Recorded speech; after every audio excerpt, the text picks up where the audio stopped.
রাধে রাধে সবাইকে, চলে এলাম আরও একটা ভিডিও নিয়ে। তো বন্ধুরা, আজকে আমি যাব খড়দার 26 মন্দিরে। তো ওখানের ভিউটা আপনাদের সামনে তুলে ধরবো ভিডিওর মাধ্যমে। তো দেখা হচ্ছে বাইরে গিয়ে।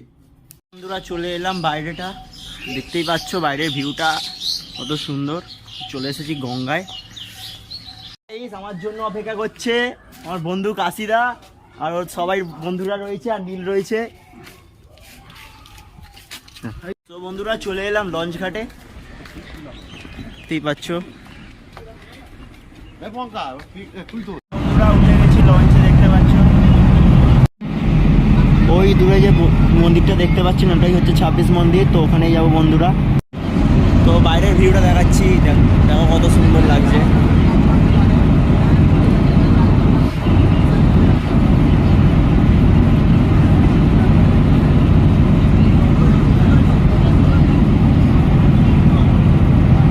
চলে এলাম 26 মন্দিরে। মন্দিরটাকে পুরো দেখাবো আপনাদেরকে, ভিউ করে দেখাবো। 26টা মন্দির রয়েছে টোটাল এখানে, আমি দেখাবো মন্দিরটাকে পুরো ভিউ করে দেখাবো। আর এখানে নীলষষ্ঠীর দিনকে মেলা বসে, যেটা আমি এখানে মানে যারা বাসিন্দা তাদের থেকে জিজ্ঞেস করেছি। তো ওরা বললো যেখানে নীলষষ্ঠীর দিনে মেলা বসে বড়ো সড়ো।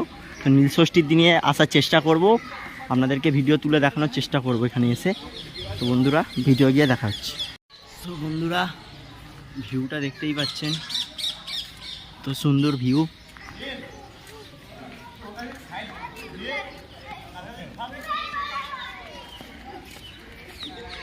মানে 26টা শিবলিঙ্গ রয়েছে অবশ্যই, তবে এই মন্দিরটার নাম 26 মন্দির।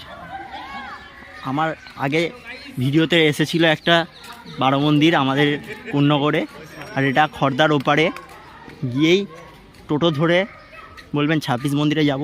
এখানে অনেক ফেমাস এই মন্দিরটা।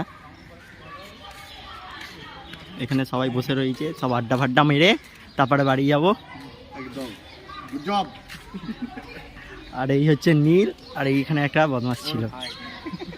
হচ্ছে দ্বিতীয় সাইডটা, এই সাইডে রয়েছে আরও 5টা মন্দির, বাকি 5টা মন্দির এই সাইডটা রয়েছে। তো এই সাইডের ভিউটা আরও সুন্দর ছিল, তো আপনাদেরকে দেখিয়ে দিলাম।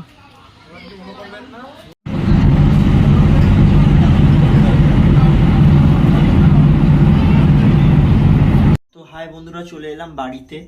তো বন্ধুরা, আজকের ভিডিওটা এইটুকুই ছিল। যদি আপনাদের ভিডিওটা একটুখানিও ভালো লেগে থাকে, আমি আমার চ্যানেলটা নতুন খুলেছি, তো আপনারা অবশ্যই আমার চ্যানেলটাকে সাবস্ক্রাইব করুন এরকম ভিডিও পাওয়ার জন্য। অবশ্যই লাইক করবেন আর কমেন্ট করবেন। আজকের ভিডিওটা এইটুকুই। দেখা হচ্ছে কোনো একটা অন্য ব্লগে, অন্য ভিডিও নিয়ে। ততক্ষণের জন্য টাটা।